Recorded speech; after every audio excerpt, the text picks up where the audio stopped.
بۆ جەماوەری کوردستان ئەوە بۆتە بەڵگەنەویست کە لە دوای ڕاپەڕینەوە ئەو دوو پارتەی کە کۆنتڕۆڵی ژیانی سیاسی و ئابووری و کۆمەڵایەتی هەرێمی کوردستانیان کردووە نەک کاریان بۆ بەدامەزراوەی و نیشتیمانیکردنی کوردستان نەکردووە، بەڵکو تەنانەت ئیرادەی ئەوەشیان نەبووە بیری لێ بکەنەوە. هەر بۆیە لە دوای ڕوخانی ڕژێمی سەدام و بیناکردنەوەی عێراقی نوێدا بە ستراتیژی و داواکاری ڕوونەوە نەچوونەوە بەغدا،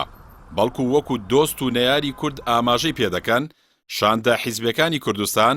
کە لە ڕواڵەتدا شاندی هەرێم بوون تەنها بە دوای دابینکردنی بەرژەوەندی حیزبی و پۆست و دەستکەوتە مادیەکانەوە بوون. گەلانی ئازادیخوازی جیهان هیچ کاتێ وەکو سیاسەتمەدارانی کورد مامەڵەیان لەگەڵ هەلە زێڕینەکاندا نەکردووە، بەڵکو هەوڵیان داوە ئەو هەلانە بکەنە بەردەبازی پەڕینەوە لە قۆناغی نەهامەتی و بەرەو ڕزگاری نیشتیمانی. ئەوەش بەوە ڕوویداوە کە پڕۆتۆکۆڵەکانیان لەگەڵ حکوومەتی ناوەندیدا کردووەتە ڕێکەوتنی نێدۆڵەتی، هەروەکو لە باشووری سوودان و تەیموری خۆرهەڵات ڕوویداوە کە نەتەوە یەکگرتوەکان بەپێی ڕێکەوتنی ئەو پێکاتە و دەوڵەتانە ماوەی دیاری کرد تا ئەگەر نەگەیشتنە ئاکامی دڵخواز بتوانن بەپێی ئەو ڕێکەوتنانە و بە سەرپەرشتی کۆمەڵگەی نێودەوڵەتی بڕیار لەسەر مافی چارەنووسیان بدەن کە گەلی کورد خاوەنی تریاژیدیەکانی کیمیایی و ئەنفال نەدەبوو بەبێ مەرج بچێتەوە بەغدا تەنها لەبەر پۆست و بۆنی پترۆدۆلار. ئەوەی ڕاستیە لە دوای 2003 بەدواوە تا ئەمڕۆ زۆربەی نوێنەرانی ئەو دوو پارتەی کوردستان لە بەغدا بە نوێنەر و وەزیر و پۆستەکانی ترەوە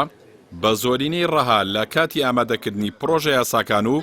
چەسپاندنی مافەکاندا یا بێدەنگ بوون یا لە شوێن و کاتی پێویستدا بزر بوون یا پێچەوانەی بەرژەوەندەکانی گەلی کوردستان جوڵاونەتەوە. بۆ نمونە لەو کاتانەی کە بودجەی گشتی عێراق لە ئەنجومەنی وەزیرانەوە ئامادە کراوە، وەزیرە کوردەکان وەکو لە ئەنجومەنی وەزیران نەبووبوون و بەو شێوەیە پرۆژەکە تێپەڕیوە. کاتێ چەند ڕۆژێکی ماوە بۆ پەسەندکردنی لە ئەنجومەنی نوێنەراندا خۆیان کردووەتە ئەستێرەی تەلەڤیزیۆنی و باسی فەرامۆشکرانی مافی هەرێمیان بیرکەوتوێتەوە. لە کاتی تێپەڕاندنی یاسای بە فەرمیناساندنی حەشتی شەعبیدا نوێنەرانی ئەو دوو لایەنەی کوردستان دەنگیان بۆ یاساکە داوە، هەرچەندە لەلایەن نوێنەرانی ترەوە بەتایبەتی کۆمەڵی ئیسلامی کوردستان پیان وتراوە کە پێویستە هێزی پێشمەرگەش با پرۆژەیەکی هاوتەری وەکو بەشێک لە هێزە چەکدارەکانی عێراق بناسرێنێ و بودجە و چەک و مەشقی بۆ دابین بکرێت، بەڵام داواکەیان پشتگوێ خراوە. کەچی ئەو نوێنەرانە دواتر لە شاشەی تەلەڤیزۆنە حیزبەکانی کوردستانەوە گلەیان لە ڕەفتار و کارنامەی حەشتی شەعبی کردووە. ڕێکەوتنەکان بە دواداچوونی بەردەوامی پێویستە، بەڵام هیچ ڕێکەوتنێکی هەرێم لەگەڵ بەغدا لیژنەی بەردەوامی نەبووە کە بە دواداچوونی بۆ بکات، بۆیە زۆربەیان نەگەیشتونەتە ئەنجامی پێویست. ئەوە بۆ کەس شاراوە نییە. بە ناوی ئابووری سربەخۆوە جێبەجێنەکردنی ڕێکەوتنەکان بژێوی فەرمانبەرانی کوردستانی خستووەتە بەر گەورەترین مەترسیەوە، بە تایبەتی بە پێی پرۆژە یاسای بودجەی 2019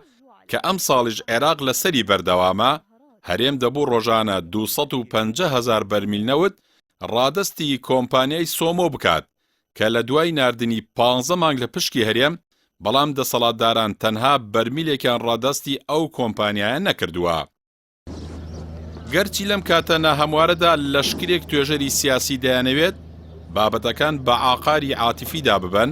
بەڵام جەماوەری کوردستان باش لەو ڕاستیە گەیشتوون. ئەو دەسەڵاتدارانە لە کاتی دەستکەوتەکاندا جگە لە خۆیان خەڵک و پارتەکانی تریان بێبەش کردووە، بەڵام لە کاتی بنبەستدا بانگەشەی نەتەوەی و ناسیۆنالیستی بەرز دەکەنەوە و دەیانەوێت شکستەکان بخەنە ئەستۆی هەمووان کە ئەوە چیتر خەونێکی نەزۆکانەیە.